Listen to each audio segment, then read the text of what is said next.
Most people think of memory, they think of DDR, which is what is commonly used, of course, in desktop computers and servers. It's the mainstream commodity memory technology that represents most of the market. DDR3 is right now, of course, the mainstream computer system memory technology. It was originally defined to be able to run at up to 1600 megabits per second, but now the specification allows for up to 2133.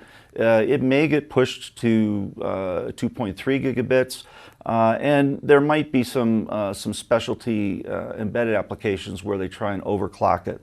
The big push in DDR3 right now is to bring it to lower and lower power levels. So there's 3 different voltages, classes that you can get the memories in: 1.5, 1.35, and 1.25 volt versions are being defined. DDR3 is going to be the first technology where you're going to see commonly used what are called 3D stacks. And this is actually something that is at the core of the revolution in memory technology that I'll be talking about today. DDR4 is the next generation that's currently in definition. It's defined right now to go up to 2.4 gigabits per second. The goal is to reach 3.2 gig. Whether it will actually get to that speed or not, because of some of the physics limitations, is undecided yet. To reach these higher speeds, there's a set of protocols that allow the controller and the DRAM to train each other and figure out what the optimal parametric settings such as drive strength and timing are. This is really pushing memory technology to the next level, and it does require those kinds of changes in approach.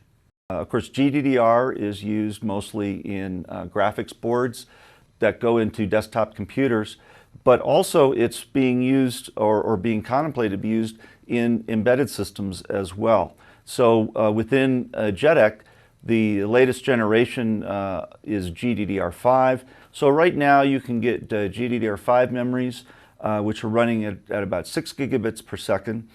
In the next year, that'll probably get pushed to 7. There's even some talk of maybe taking it up to 8. In order to reach that level of speed, there's an extensive amount of training sequences and power-on operations that are used to optimize the connection, the parametric interface between the controller and the DRAM. GDDR5 is basically used only in a point-to-point connection, which also helps with signal integrity.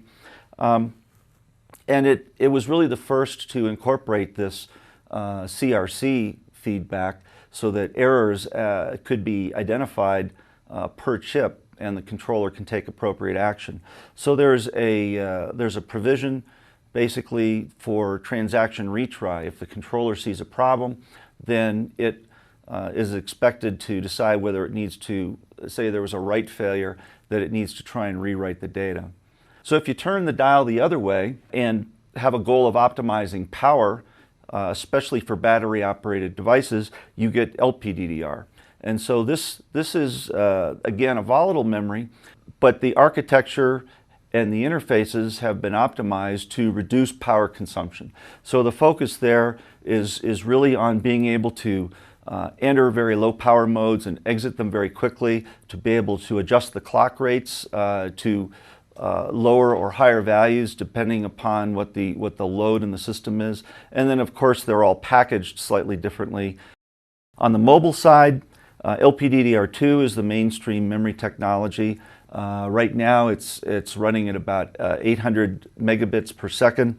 The standard defines operation up to 1067. Now there is currently in development a LPDDR3 specification, which has a goal of reaching 1600 megabits per second. When that would actually be available is not certain right now, but my guess is it would be probably sometime late next year.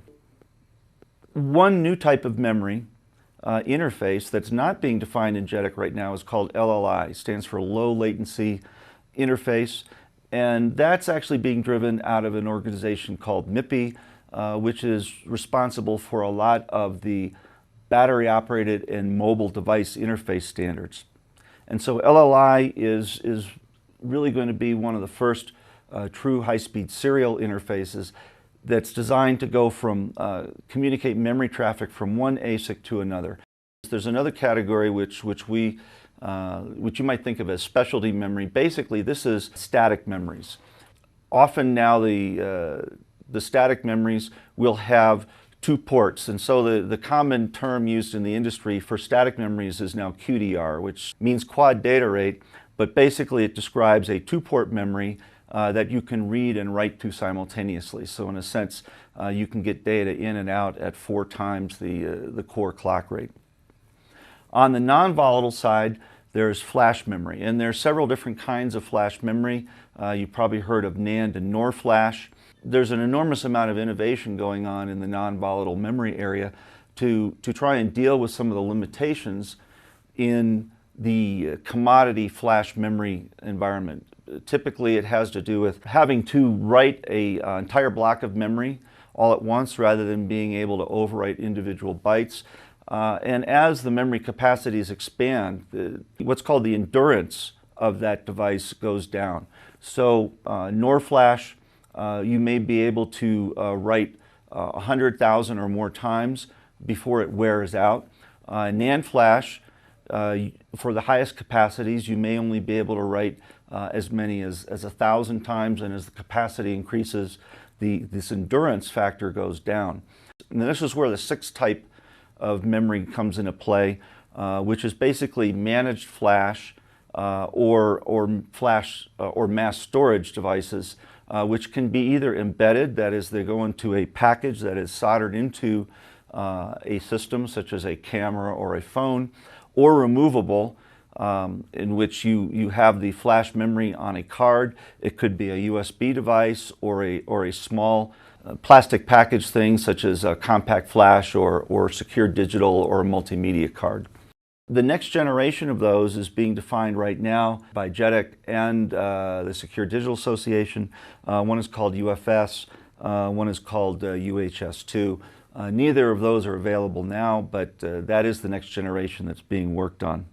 So these are really the 6 basic types of memory technology, and there are fundamental changes and fundamental limits that each of these are hitting that are really driving this revolution in design and test.